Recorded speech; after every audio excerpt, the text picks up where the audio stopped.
First question is, where did you go to school? I went to college in a place called Point Loma College.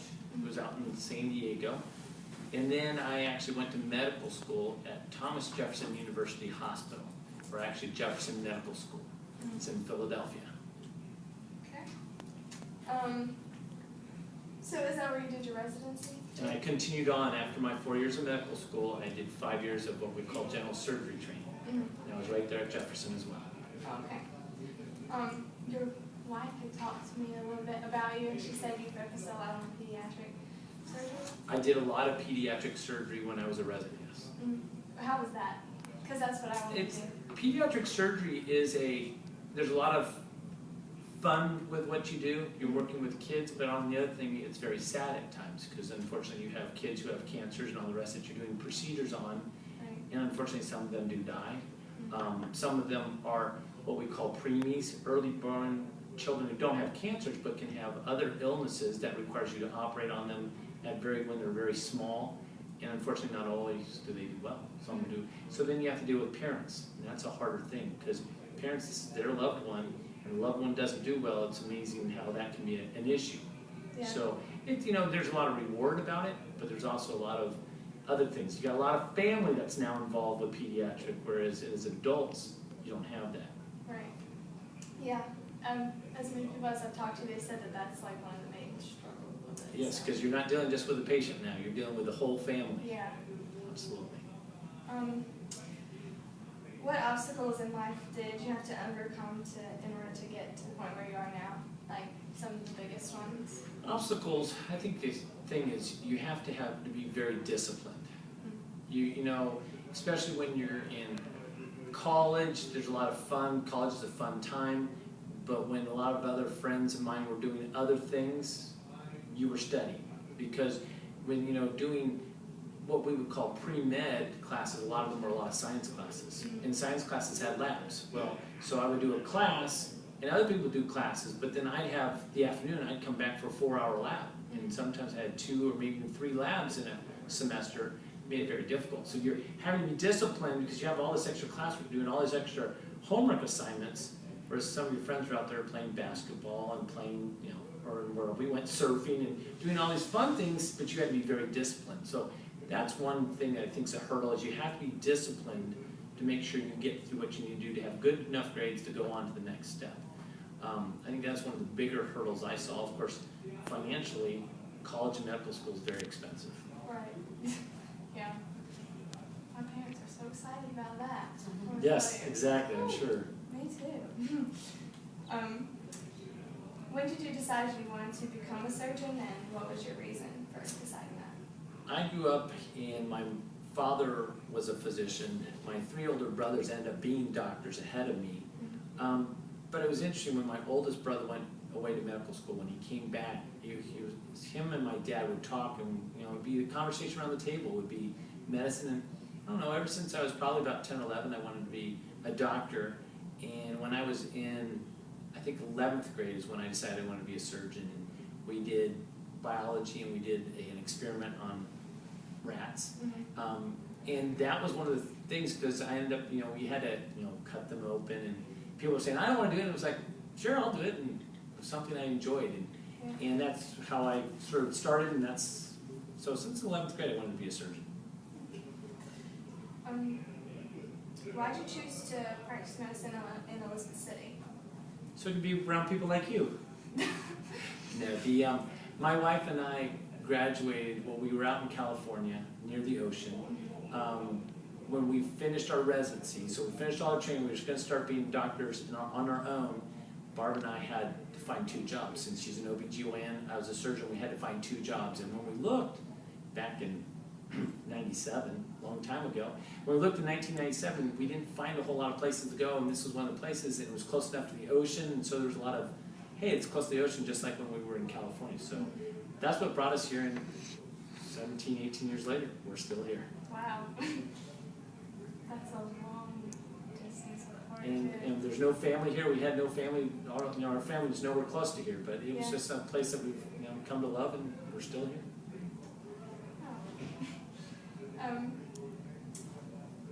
I know that you both are very like active in church and stuff, and I was wondering, with your job, how do you balance church and family and all that stuff? Good question. You know, it's just like when I was in college and medical school. You prioritize what's important. When I was in college, my priority at that time was really, I want to get good grades so I can get into medical school so I can be a doctor. When I was out, those, priorities are still there. It's just how you prioritize things. And being a doctor is something you want to do and you want to do it well. But to me, being a Christian and being a Christian doctor is, that's my number one goal, is to be a Christian, because that's what really matters in life. Being a doctor is something that fits in, and as I always think of it, is whatever you find to do with all your heart, mind, soul, and strength, as the Bible says. And that is something I've practiced. And so there is a balancing act. Being in church, being a father and having 3 kids, and being a full-time surgeon as well as a Christian, there's a balancing act. And as long as they don't interfere with each other, then you try to find that happy medium. It is hard, though, especially being a surgeon and a father. Those are probably harder than being a Christian and being a surgeon. But being a father and being a surgeon is a very demanding, lots of times, very busy practice. It's hard to make sure that I have priorities to make sure I spend enough time with my kids, and have to balance that out. So it's just finding that. Yes, you got to find. You're right, exactly. It's easy to become a workaholic. That I could go all the way and just spend hours and hours in the hospital. There's always some more things I could do, but you have to find time to make sure that you prioritize it. For us, especially raising 3 kids, we want to make sure that they understand that our priority number one is our Christianity and our relationship to Christ. And so, how do we breed that, or how do they get to know that? We'll make sure that I'm in church on Sunday mornings and Sunday nights and Wednesday nights. Because if I'm not in church in those, then how can I expect my children to follow my example? Because then they'll find certain things that they want to do if I haven't made it a big priority. So that's one of the big things my wife and I try to do, is make sure that we'll work around it. Now, there are times that I'm on call and I can't be here. But other times, if I'm not on call, we make it a priority. It's a number one priority. All right. What's a quote or saying that you live by? I think it's just what I said. Whatever you do with all your heart, mind, soul, and strength.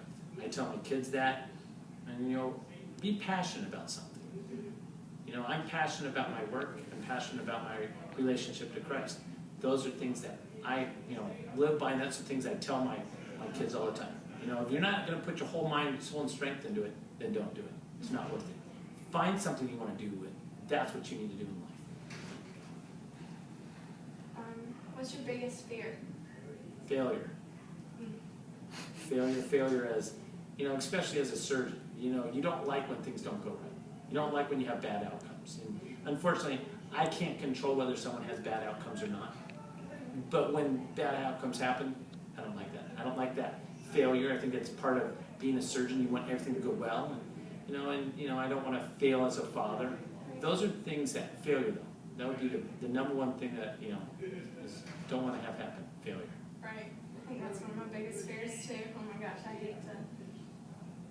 Not fun. No, not ever.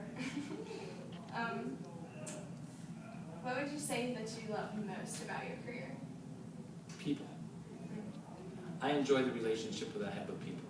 In the operating room is one of those special places that there is, 4 or 5 people in the operating room. There's usually an anesthesiologist, a nurse anesthetist who helps put the patient to sleep.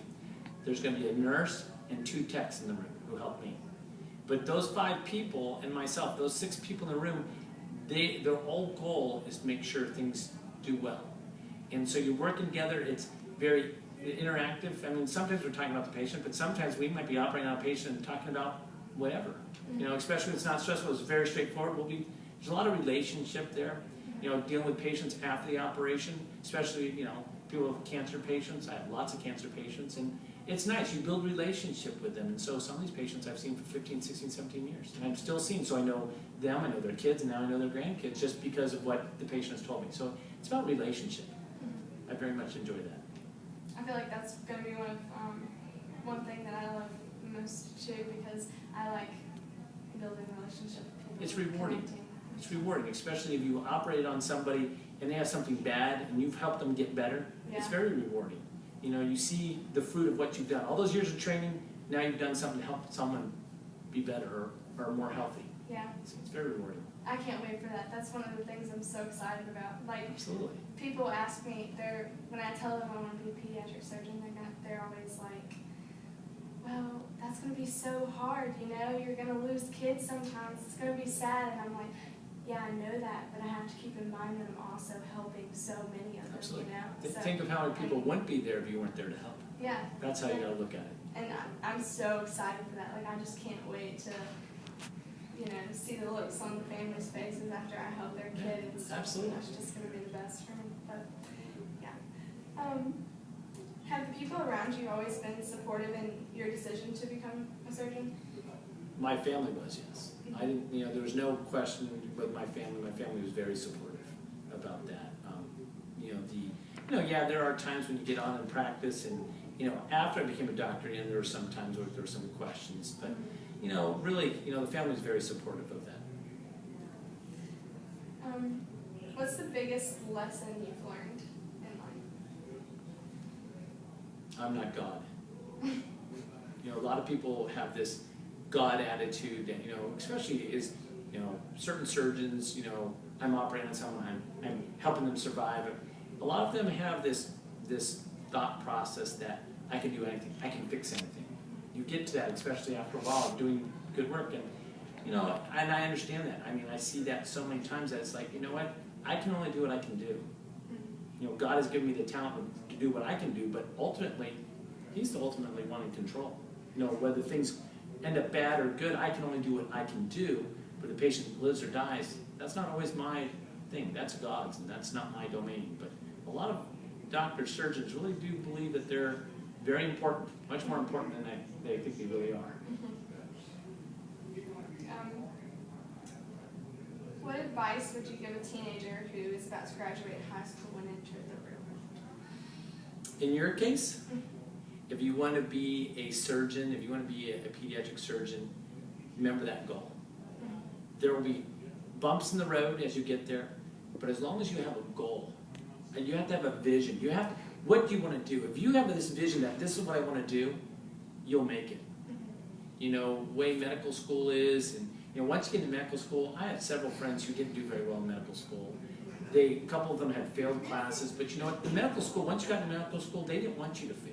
They wanted you to do it, and they would repeat a couple classes and they went on. But if you're dedicated to do this, and if that's what you want to do it. And you can do it. Really, you can do it. You have to, though, remember, unfortunately, there's going to be a lot of things that you have to do without. The fact of, when your friends are out there doing other things in college, you might be studying. If pardon expression, what I would tell you is also stay away from boys. If you want to get to a vision, boys are going to sidetrack you from your vision. I didn't date my wife until I got to the latter part of college and medical school. But the interesting thing is, if that's what you want to be, it's going to take everything you have to do that.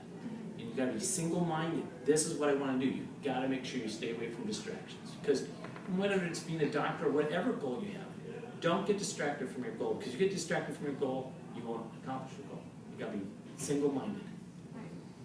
That's funny that you say that, because this career is like one of the only things that I really want to do. Like, for me, there is no backup plan. This is what's going to happen. But you're, if that's your, usually then you can accomplish that. That's the nice thing, is if you're willing to sacrifice, you sacrifice, pardon expression, friends. You might not be the most favorite friend because you're going to be spending time studying and doing what you need to do to get to your goal. Yeah. But, if you have that goal, you'll make it. You will make it. I feel like no matter what, like this, because I want to do it so bad, it's going to be worth it no matter what I have to give Absolutely. up. I look at it now, people ask me all the time, would you ever change your mind and do something different? No. I love what I do. Yeah. So it's very rewarding. I mean, there's a lot of other issues now in medicine that are changing. Everything's changing. But ultimately, you have a relationship with your patients, and it's all about doing them good. It's very rewarding. Absolutely. What would you say is the strongest quality that a surgeon should have? Strongest quality, sure, I should have. Well, I think anybody should have is integrity. Whatever you say, do. You know, be a man or a woman of your word. You know, and that equates to everything. Especially when you get, you know, cheating, stealing. You know, be a woman of your word. So if you say you're going to do something, do it. If you, God forbid, have a complication in surgery, admit it. Be a woman of your word. So integrity, because to me, integrity is something that's so important and so lacking nowadays. Is that? So that would be my big thing is integrity. And last question, what is your definition of happiness? My definition of happiness is, you know, it's about a relationship. You know, my happiness comes to knowing that, you know, whether I have a good day in the operating room, bad day, whether a person dies on me or doesn't die on me, that God still loves me. And that's my relationship with Him. And that surgery is what I believe that God has called me to do. It's something that brings me joy and happiness. Absolutely, I enjoy what I do. I love what I do. But ultimately, that's because that's what God has placed in my heart to do. So as long as I am doing that, as you know, they used to say that a long time ago, there's a movie about a runner. And that runner was in a movie. He was in the Olympics. And you know what he said? He says, when I run, I feel God's pleasure. And to me, that's exactly what I do. When I operate, when I'm taking care of patients, I feel like I feel God's pleasure. That's what God has called me to do. And if that's what God has called me to do, then as long as I do it with all my heart, mind, soul, and strength, I'll be happy. For 17 years, I've been happy. That's awesome. Okay. Those were awesome answers. And You know, that would be, you know, and I think from your standpoint, you know, if there's any questions, any things, I mean, Barb and I are always available when we're here, you know, and ask us. Because, you know, we like to see people go on and do medicine. You know, yeah, there's, you know, you can get in the muck and mire about all the yucky stuff that's going on in medicine nowadays. But ultimately, we have a profession where we help people. I mean, and that is so rewarding to help people. Because it's not about me then, it's about them. I'm doing what I can to help them. right. And you'll never, as long as you keep that attitude, you'll never be disgruntled with your job, because ultimately, it's not about you, it's about them. Right. So, like I said, if anytime you have any questions or anything, feel free to call us. Not a problem. Thank you so much. No problem. Hannah, you can start recording.